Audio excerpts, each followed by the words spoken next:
नमस्कार, आपके साथ मैं सृष्टि मिश्रा।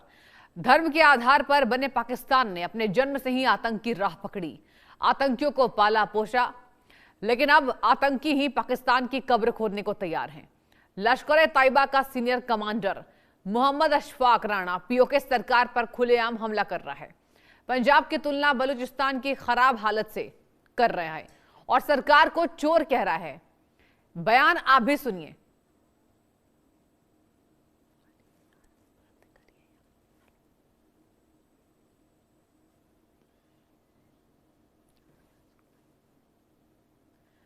तो देखिए, यहां पर आतंकी बेलगाम और धर्म के आधार पर बना पाकिस्तान लगातार नापाक हरकत करता है।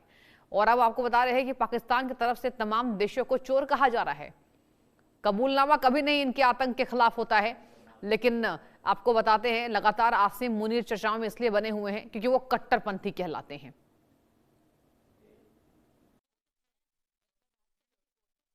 शायद दुनिया में कोई मुल्क बचा ही नहीं है कि जिससे पाकिस्तान ने कर्जा ना लिया हो, कर्जा लिया हो। हम मकरूज कौम हैं। पाकिस्तान के अंदर पैदा होने वाला हर बच्चा कमोबेश कई लाख का मकरूज है, कई लाख का मकरूज है। मैं आपको बताना चाहता हूं, जितना कर्जा पाकिस्तान ने आज तक लिया है, ये कहते हैं ना हमने करप्शन नहीं की, चलो जी मान लें, हम भी इनके ऊपर यकीन कर लेते हैं, अच्छा गुमान करना चाहिए कि आपने करप्शन नहीं की। मैं दावे से कहता हूं, हल्फन कहता हूं, पाकिस्तान ने आज तक जितना कर्जा लिया ना, अगर ये कर्जा पाकिस्तान में लगा होता तो आज पाकिस्तान सऊदी अरब से ज्यादा खूबसूरत होता। एक आतंकवादी का यह बयान बता रहा है कि पाकिस्तान के पीएम शहबाज शरीफ और मुनीर के कंट्रोल से चीजें बाहर जा रही हैं। आतंकियों का यह सार्वजनिक गुस्सा इस बात का संकेत है कि वह दिन दूर नहीं है जब यह अपने ही पाले हुए सांप अपने ही मालिकों को काटेंगे। अभी तो खेल शुरू हुआ है, आगे देखो क्या क्या होने वाला है। यहां आपको यह भी बता दें कि पाकिस्तान के प्रधानमंत्री शहबाज शरीफ के खिलाफ गिरफ्तारी वारंट जारी किया गया है। यह वारंट किसी पाकिस्तान अदालत या सरकार की तरफ से नहीं, बल्कि बलूचिस्तान की निर्वासित सरकार ने किया है। यानी बलूच लड़ाके खुलेआम सरकार को चैलेंज कर रहे हैं। तो आपको बता दें कि पाकिस्तान में यह कोहराम इसलिए मचा हुआ है क्योंकि पाकिस्तान कभी यह बात नहीं मानता जिसने आतंक को जन्म दिया है और पूरे दुनिया में आतंक को फैलाता है। और अब बलूचिस्तान ने पाकिस्तान की टेंशन बढ़ा दी है। पाकिस्तान पर कुल कर्ज 26 लाख करोड़ का हो गया है। कुल कर्जा पाकिस्तान की जीडीपी का 70% बताया जा रहा है। और बता दें आपको, चीन का 30,000 करोड़ का कर्ज यहां पाकिस्तान के ऊपर है। सऊदी अरब का 22,000 करोड़ का कर्ज। और देखिए, पाकिस्तान में शरिया कानून लागू करना, ये सब लगातार चर्चाएं जो है वो आम हो गई है। पाकिस्तान सरकार आतंकियों पर अभी भी लगाम नहीं लगा रही, बल्कि पाकिस्तान में हमास के बड़े नेता कार्यक्रमों में मुख्य अतिथि बनकर आ रहे हैं। आप तस्वीरों में देखिए दर्शकों, कैसे हमास के लीडर पाकिस्तान में घूम रहे हैं। कर्ज के दलदल में फंसा पाकिस्तान, ऐसे में मुनीर की सेना आतंकियों से निपट पाएंगी या फिर इस्लामाबाद पर आतंकी कब्जा करेंगे? इस मुद्दे पर हम खास मेहमानों के साथ चर्चा करेंगे आज। तो देखिए, इस पर बता दें आपको, बहुत स्वागत करना चाहेंगे विंग कमांडर प्रफुल्ल बख्शी जी का, रिटायर्ड डिफेंस एक्सपर्ट हैं, और अली अशरफ रत्ता, विदेश मामलों की जानकार है। सबसे पहले बहुत स्वागत है इंडिया न्यूज पर सर आप दोनों का। मैं सबसे पहला सवाल विंग कमांडर प्रफुल्ल बख्शी जी मैं आपसे पूछना चाहूंगी। सर, इतना कर्ज बढ़ चुका है पाकिस्तान में, आतंक को पाले जा रहा है पाकिस्तान, तो कहते हैं ना कि अब कहा जा रहा है कि इनके ही पाले हुए सांप इनको डसेंगे। सर, कितना इससे ताल्लुक रखेंगे, क्या कहेंगे आज? देखिए, सबसे पहली बात यह है सृष्टि जी कि ये इन्होंने जो पाकिस्तान ने जो कदम उठाया था ये टेररिज्म को पालने का, ये at the behest of America उठाया था कि रशिया को निकालना चाहते थे, तालिबान पैदा किया। तालिबान में अब दो ग्रुप बन गए हैं। एक अफगानिस्तान के गवर्नमेंट बन गई है तालिबान, जिस अफगानिस्तान से निकाला जा रहा है वहां पे अब तालिबान आ गए जिन्होंने अमेरिकन को निकाला था।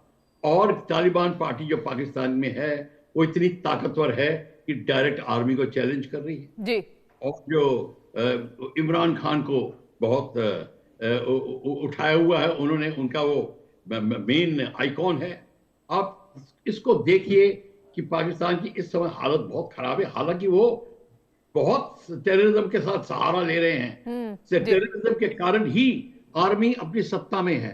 आर्मी सत्ता में क्यों होना चाहती मैं पहले बता चुका हूं, पर मैं बता देता हूं दोबारा। 85% ऑफ अमेरिकन की पाकिस्तान की तिजारत इनके हाथ में, एसोसिएशन ऑफ आर्म फोर्सेस के हाथ में है जी। और ये नहीं चाहते कि इस सोने की अंडा देने वाली मुर्गी उनके हाथ से जाए, तो उसके लिए वो हवा बना के रखते हैं ताकि पाकिस्तान की पब्लिक कहे हमें पाकिस्तान की आर्मी की जरूरत है क्योंकि हिंदुस्तान खा जाएगा, कश्मीर का प्रॉब्लम है और कई चीजें। और उन्होंने अपने आप को इस्लाम का, जिसको कहते हैं ना कि लीडर बनाना, घोषित कर दिया है कि हिंदू और मुसलमान एक नहीं हैं, हिंदुओं को खत्म करना है। जब उन्होंने ये नारा लगाया सारा का सारा ये फसाद शुरू हो गया। अब वो गद्दी पे बैठे हुए हैं, तो अब इनकी जो खिलाफत हो रही है पाकिस्तान की जो तालिबान पार्टी के साथ, उनके जो टेररिस्ट एलिमेंट हैं वो इनके खिलाफ हो गए हैं और इनके बीच में भी फूट पड़ रही है, टेररिस्ट लीडर्स के बीच में फूट पड़ रही है। कई तो डार्लिंग बने हुए हैं आईएसआई के, जो कि बांग्लादेश में वगैरह जाके उनको बहुत मान्यता मिल रही है। और अफगानिस्तान तालिबान जो देवबंदी गवर्नमेंट के साथ, देवबंदी इंस्टीट्यूशन है जो इंडिया में, उसके साथ मिल गया है, देवबंदियों ने उनको आशीर्वाद दे दिया है। अब पाकिस्तान की जो हालत है वो अब खराब है। तो इस समय उन्होंने बहुत ट्राई किया अफगानिस्तान के साथ में मेल मिलाप बढ़ाने का, इत्यादि कर रहे हैं, पर इस समय पाकिस्तान की स्थिति बहुत खराब है। डेट आपने बता दिए कितने डेट है चारों तरफ, वो कभी पूरे नहीं कर सकते। चाइना उनको जितना, चाइना का $100 बिलियन का डेट है, वो कोई नहीं बात करता उसकी। वो कैसे उतारेंगे सीपीईसी कॉरिडोर्स के साथ में, पीओके में अपीवल, बलूचिस्तान में अपीवल, सिंध में अपीवल, ड्यूरेंट लाइन के दोनों तरफ अपील, जो पार्टीज है वो दोनों ही तक पार्टी पाकिस्तान की आर्मी के खिलाफ है। बिल्कुल। तो आप बताइए क्या रह गया पाकिस्तान? सर बिल्कुल सही कह रहे हैं आप कि पाकिस्तान के पास कुछ नहीं बचा है। लेकिन सर अगर हम बात करें, देखिए कर्ज बढ़ता जा रहा है, आतंक को पाल रहे हैं, पोष रहे हैं, और केवल भारत ही नहीं, आपने देखा होगा पहलगाम हमले के बाद कई देशों का समर्थन हमें मिला था। और आपको याद होगा कि पाकिस्तान को लेकर खुले फ्रंट पर कई देशों ने यह माना था कि पाकिस्तान आतंकिस्तान का यहां पर जन्मदाता है। अब ऐसे में सर पाकिस्तान मान नहीं रहा है, तो क्या आपको लगता है कि आने वाले बर्बादी की कगार पर पाकिस्तान पहुंच गया है? और कहते हैं ना कि विनाश काले विपरीत बुद्धि, तो क्या आपको लग रहा है कि ऐसा ही कुछ नजरिया बनता नजर आ रहा है पाकिस्तान के खिलाफ? ऐसा ही नजरिया बनता नजर आ रहा है, पर पाकिस्तान बड़ी संभलने की कोशिश कर रहा है। हाँ। और इस समय ये चाइना के हित में नहीं है कि पाकिस्तान की गवर्नमेंट गिरे। और क्यों? और पाकिस्तान की गवर्नमेंट गिरेगा मतलब आर्मी आउट ऑफ पावर हो जाएगी या उसकी पावर बहुत कम हो जाएगी। चाइना नहीं चाहता, तो चाइना किसी तरीके से उसकी मदद करता रहेगा। बिल्कुल। इस समय अमेरिका चौकन्ना है कि चाइना बहुत ज्यादा लीड ले रहा है, पर अमेरिका भी पाकिस्तान की आर्मी के बिना नहीं काम कर सकता। वो भी उसके पाकिस्तान की आर्मी उसकी डार्लिंग है, फील्ड मार्शल तो उन्होंने बनवाया है। तो अब आप देखिए कि ये जो मामला है ये बहुत पेचीदा हो गया है। It is like Pakistan army like a mistress required both by China and by America. तो इस समय हालत इतनी खराब हो गई है, तो वो बांग्लादेश में अपना योगदान दे रहे हैं, वहां पे भेज रहे हैं। तो चाइना कहता तुम वहां काम करो, चाइना इनसे सारा डर्टी वर्क कराएगा इस एरिया में। चाइना ने ये हालत हो गई है। और अमेरिका चाहता है कि चाइना को मैं हटाऊं। तो इस समय जो खिचड़ी पक रही है, इसमें जो प्रॉब्लम आएगी पाकिस्तान आर्मी की आएगी और गवर्नमेंट की आएगी। ठीक है सर, आप बने रहिए। अली अशरफ रत्ता जी, विदेश मामलों की जानकार, भी इस चर्चा में शामिल हो गए। बहुत स्वागत है इंडिया न्यूज पर। सर बताइए, आपसे ये भी जानना चाहूंगी, हम चर्चा कर रहे थे पाकिस्तान को लेकर, बढ़े हुए कर्ज, आतंक का जन्मदाता, पूरे दुनिया से लताड़। सर ये बताइए कि क्या आपको लगता है कि जैसे 2026 में स्थिति तो गंभीर बनी हुई है, आप देख ही रहे हैं लगातार पूरे देशों के बीच गृह युद्ध जैसी हालात, अब क्या पाकिस्तान भारत से फिर से यहां पर आंख दिखाए खड़ा है? ऐसे में पाकिस्तान को एक बड़ा झटका लगने वाला है, केवल भारत से नहीं अन्य देशों से, क्या लगता है? सलाम सब दोस्तों को जो पार्टिसिपेंट्स हैं आपके साथ। सबसे पहले तो मैं ये बात बताऊं आपको कि देखिए, पाकिस्तान के हवाले से अगर आप जो नैरेटिव दे रहे हैं, जो फैक्ट्स हैं, जो फिगर्स हैं, वो इसके बिल्कुल अपोजिट हैं। अभी आपने 6 महीने पहले पाकिस्तान के साथ जंग लड़ी है और उसके अंदर आपने देखा कि दुनिया में कितने कंट्रीज थे जो इंडिया के साथ खड़े थे और कितने कंट्रीज पाकिस्तान के साथ खड़े थे। तो वहां पे हमें इंडिया जो है वो आइसोलेशन में नजर आया, कोई भी कंट्री जो है उनके साथ खड़ा होने को तैयार नहीं था, क्योंकि उनको पता है कि इंडिया जो है वो अपने मफादात के लिए किसी भी हद तक जो है वो चला जाता है, और वो ये नहीं देखता कि किस कंट्री का क्या स्टेक लगा हुआ है या वो दुनिया में वो क्यों सपोर्ट करे इंडिया को। तो एक्चुअल में फैक्ट तो ये हैं। और जहां तक रह गई टेररिज्म की बात कि पाकिस्तान, तो वो भी फैक्ट्स की आपने अगेंस्ट बात की है कि जो टेररिज्म है वो तो जो बुनियाद है वो इंडिया से निकलती हुई नजर आ रही है। अभी ऑस्ट्रेलिया के अंदर जो 69 लोगों को मारा गया है वो कौन थे? वो इंडियंस थे, ठीक है। उसके अलावा जो कैनेडियन सिटीजन को मारा गया है वो किसने मारा है? वो इंडियंस से। तो ये चीज जो है दुनिया अब आपके इस नैरेटिव को उसके लिए दुनिया जो है वो आपकी इस चीज के ऊपर, आपकी बातों के ऊपर या आपकी कहानियों के ऊपर नहीं जाएगी, वो फैक्ट्स पे जाएगी, वो नंबर्स पे जाएगी कि एक्चुअल में जो फैक्ट्स हैं वो क्या हैं। तो जहां तक रह गई पाकिस्तान की बात, जो आपने कहा कि पाकिस्तान जो है वो इस तरह से है, तो मेरा नहीं ख्याल कि अभी कोई अगले 10-15 साल में कोई इसके करीब भी कोई बात इस तरह से हो सकती है। हाँ, अगर इंडिया जो है उसको देखें कि वो कह रहा है कि हमारा जो ऑपरेशन सिंदूर है वो अभी तक जो है वो चल रहा है, तो जी आंखें, सर, आपने कहा कि फैक्ट्स जो हैं वो बिल्कुल नहीं। उलट है ना। आपका ये कहना है कि अब केवल पाकिस्तान ही ये नहीं कर रहा है, बाकी तमाम देशों में भी इंडियंस को टारगेट किया जा रहा है। एक बार मैं लौटूंगी विंग कमांडर प्रफुल्ल बख्शी जी के पास। सर, आपके पास क्या जवाब है इसके मद्देनजर कि जो डेटाज हैं हम गलत बता रहे हैं और हम फैक्ट से बिल्कुल उलट बात कर रहे हैं, क्या कहेंगे? देखिए, ऐसा है, इस डिबेट में आप वो बोलेंगे तो हम कहेंगे नहीं हम मानते, हम बोलेंगे कि वो नहीं मानते। हाँ। तो आपके 20 मिनट 25 मिनट वैसे ही निकल जाएंगे, कोई फायदा नहीं है बहस करने का। नहीं सर, तथ्यों पर रहते हैं, तथ्य पर बात करेंगे हम जी। तो ये मानेंगे नहीं, कोई बात नहीं, अगर नहीं मानते ना माने, हमें कोई कोर्ट केस थोड़ी जीतना है इनसे। तो क्वेश्चन सारा ये है कि हमारे कहने पे मत जाइए, आप दुनिया क्या कह रही है उसके ऊपर चले जाइए, हमारे कहने पे मत जाइए। आप सब दुनिया से बात कर चुके हैं, किससे नहीं है? पूरे आप साउथ ईस्ट एशिया में कहीं भी चले जाइए, पूछ लीजिए किसी कंट्री से, या मलेशिया से पूछिए, कोरिया से पूछिए, ताइवान से पूछिए। अरे भाई, अभी आप फिक्र कीजिए कि अभी 500% टैक्स लगने वाला है इंडिया के ऊपर, इंडोनेशिया से पूछिए, वो आप देखिए कि आइसोलेशन की क्या सूरत हाल है। आप इतना बड़ा मुल्क है, इतनी बड़ी आबादी है, कैसे संभालेंगे इसको? आप अपने मुल्क का हमारी आइसोलेशन हुई नहीं है। आप बताओ कि आप कैसे रहोगे? आपको तो प्रॉब्लम आ रही है बहुत, इतना भारी डेट आ रहा है, हर जगह से टेररिज्म आ रही है। आप कहीं भाई, अभी तो हमने $1.5-2 अरब के जहाज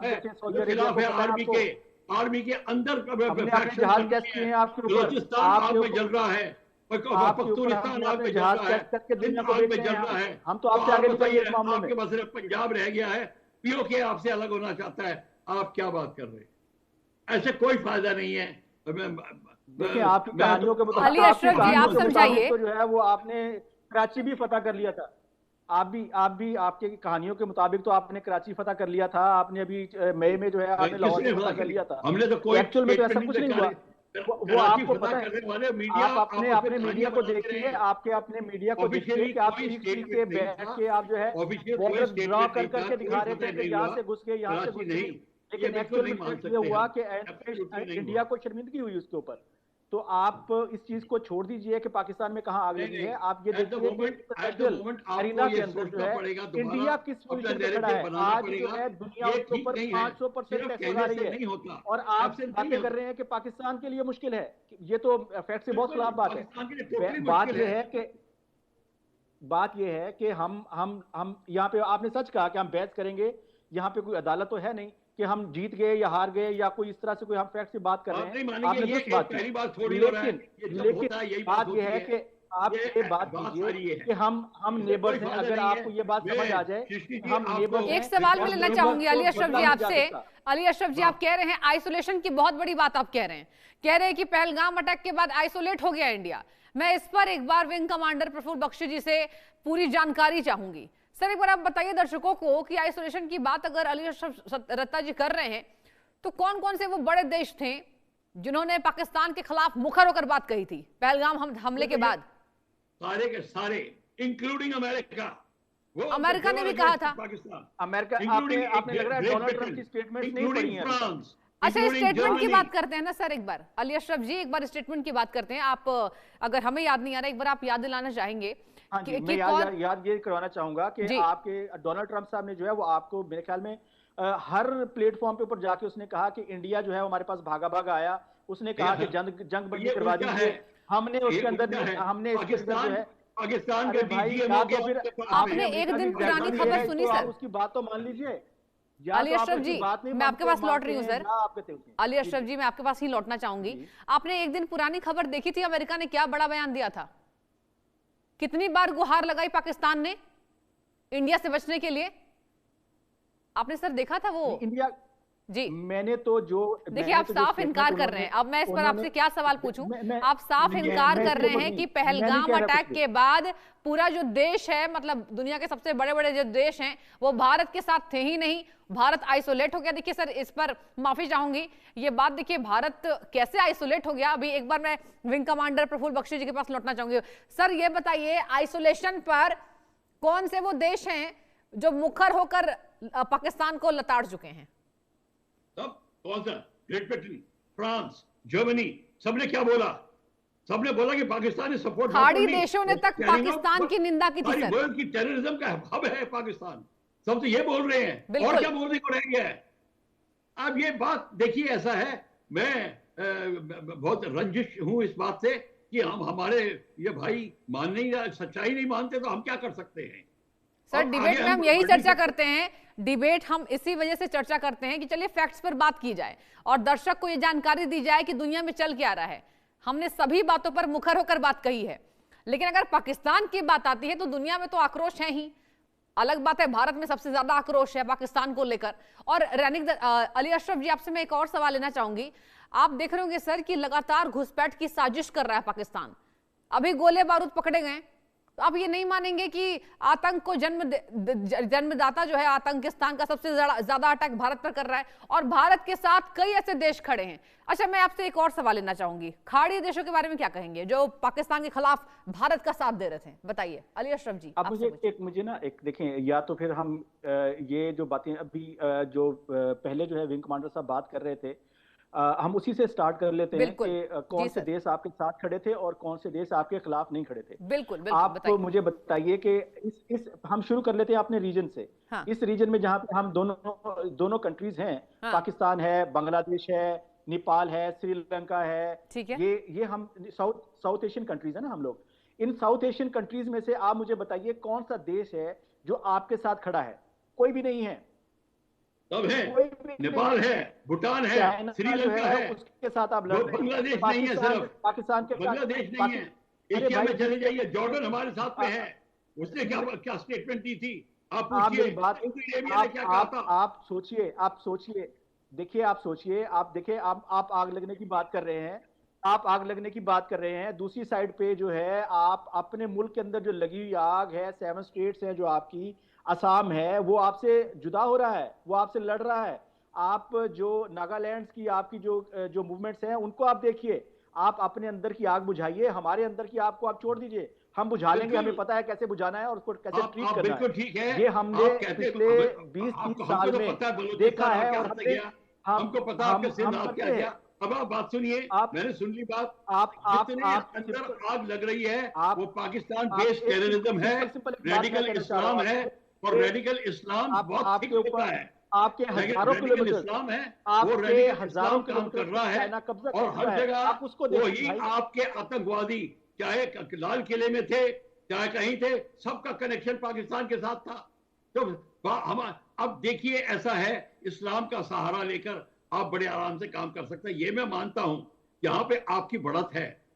इस रेडिकल इस्लाम का सहारा लेकर कहीं भी जा सकते हैं। हम ये रिलीजन बेस्ड वॉर नहीं कर सकते, हमारे में ये वीकनेस है, हम नहीं कर सकते। तो आप कर रहे हैं, हमें पता है आसाम में जो आगजनी है आपने फैलाई, हमें पता है जो दिल्ली रेड कोर्ट फोर्ट में हुआ आप कर रहे हैं, कश्मीर में हमें आप कर रहे हैं। ये आपका इतना खेल निराला है, ये हम मानते हैं, यहाँ आपकी बढ़त है, हम खुद कह रहे हैं। और हमारा मेन काम है, जो सिंदूर का जो मेन सिंदूर का मेन मकसद है कि पाकिस्तान बेस्ड टेररिज्म को खत्म करना है, और हमको एक एडवाइस करना चाहता हूं, रेडिकल इस्लाम को निकालना है। जंग को भूल जाइए, जंग को 4 दिन के लिए भूल जाइए। आप जंग को भूल जाइए, यहाँ पे आप नहीं लड़ सकेंगे। आपने देख नहीं, लिया, हम जंग की बात ही नहीं कर रहे, आप नहीं हम तो लड़ जंग सकते की बात पाकिस्तान के नहीं कर साथ। रहे, हम इंटरनल प्रॉब्लम की बात कर रहे हैं। और इंटरनल आपके जो प्रॉब्लम में प्रॉब्लम्स हैं, रेडिकल इस्लाम को आप सहारा दे रहे हैं और बड़े अच्छी कुछ तरह दिन दे रहे पहले, हैं, और कुछ आपको दिन इसमें पहले बढ़त हासिल अली है। अशरफ जी, पहले एक सवाल मैं देखिए, आपसे ये जो लेना बातें आप चाहूंगी कर रहे हैं सर। एक मिनट मुझे इसको कंप्लीट कर लेने दीजिए कि जी। ये जो बात अभी कर रहे थे कि आपके जो इंटरनल प्रॉब्लम्स हैं, आप कह रहे हैं कि वो भी पाकिस्तान के क्रिएटेड हैं।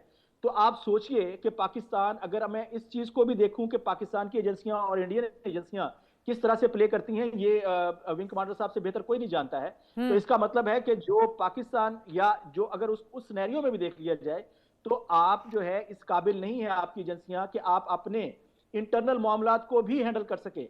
आप कह रहे हैं कि पाकिस्तान से हजारों किलोमीटर दूर आपके इंटरनल बॉर्डर्स के अंदर जो है वो पाकिस्तान जो है वो आपके अंदर डिस्टरबेंस क्रिएट किए हुए है, आपकी फौज को, आपकी फोर्सेस को मार रहा है वहां पे। तो ये चीज आप इस चीज को तस्लीम कर लीजिए कि आप लड़ नहीं सकते हैं, आप सिर्फ इल्जाम अली अशरफ जी, माफी चाहूंगी मैं, इल्जाम लगा रहे हैं। आप कह रहे, अली अशरफ जी एक छोटा सा सवाल सुनिए सर, फिर आप कंटिन्यू कीजिएगा। अली अशरफ जी, आपने कहा कि आप लड़ नहीं सकते हैं।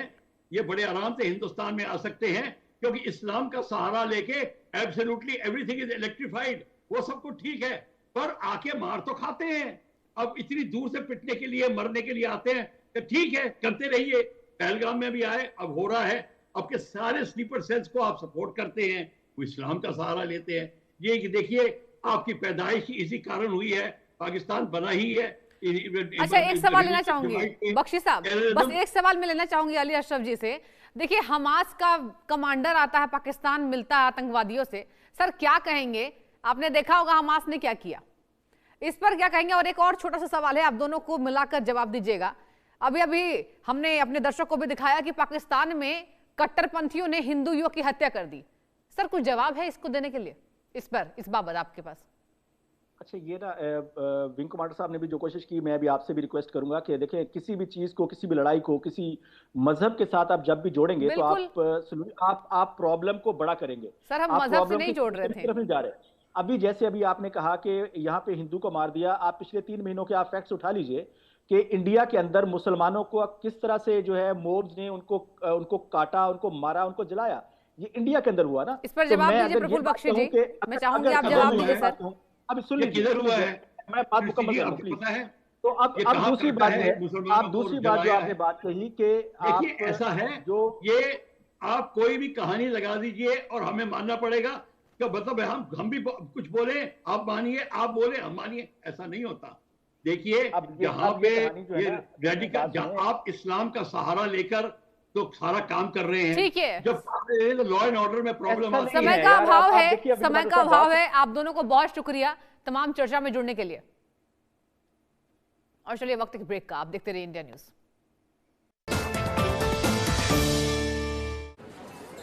जब 25 साल के प्रत्युष का किडनी का ऑपरेशन हुआ